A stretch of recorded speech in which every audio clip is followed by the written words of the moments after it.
Talk about your Christmas tree. Take a look at Christmas trees. We want to talk about different types of Christmas trees you can actually pick out. This is a Wisconsin Fraser fir.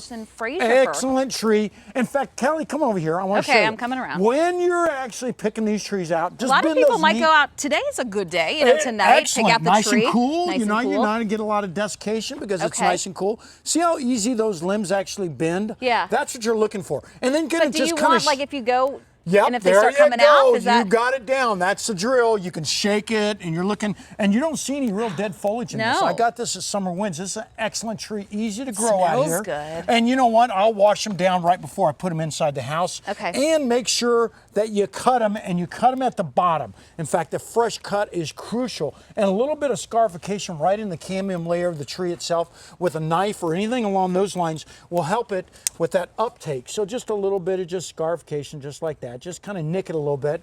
And you're going to get through about 1 to 2 of these containers full of water when you're actually putting it back into the water itself inside your home, because you got to make sure you stay on top of the water. If it dries out, you're going to end up with a dead tree. So how often do we need to water it realistically? Right when you get it, you're going to have to water it at least every 24 to 48 hours. And then after that, you're going to have to water. It depends on how hot or warm it is in your room, but you're going to have to water it quite often, because the fact that if it's by a fireplace or anything along those lines, which is really a no-no, or by a vent, you're going to have to water it more often. And then, of course, a little bit of liquid seaweed, extreme juice, that's going to be the ideal situation. And just misting it occasionally. Misting? And misting. A little water bottle? A little misting bottle. And of course, making sure you're using those LED type lights. That's going to be the ideal situation. They don't get warm enough to really cause that dehydration you see so often. So when we come back, they're already wrapping me up. We're going to talk about herbs and some poinsettias and what to plant this time of year. I want this. Can I take this home? That's called the country quilt. Ooh, that's poinsettia. pretty. And take a look at this poinsettia right there.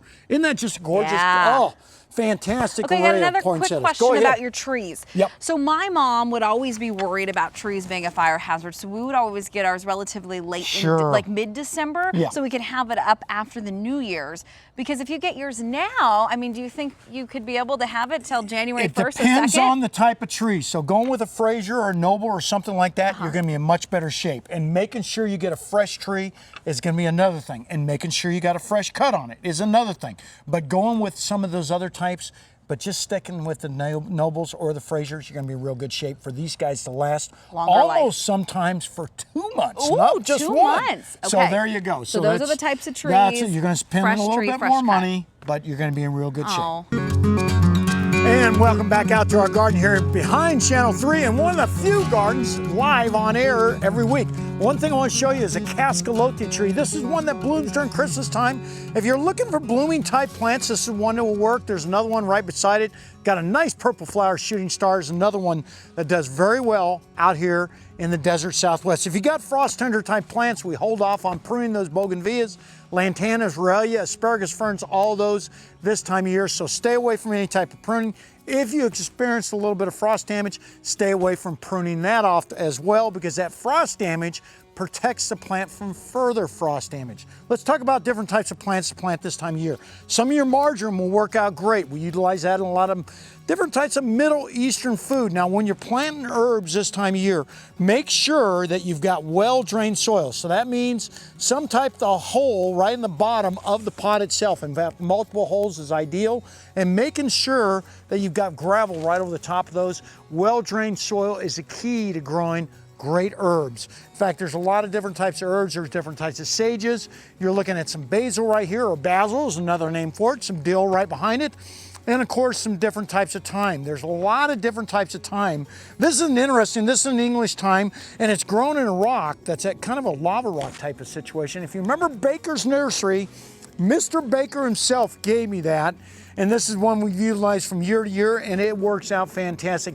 Herbs are utilized in a lot of our different types of cooking out here in the desert Southwest, especially during the holidays, and they work out great, especially when fresh. Some of the other types of things we're putting in right now, cilantro, your different types of broccoli rab, this is one of my favorites, your radishes. We're starting all those guys from seed right now, and of course your beets, and just keeping them a little bit warmer because they have a tendency to come up a lot faster in warmer temperatures. Then we transplant them into the garden itself. Some other things.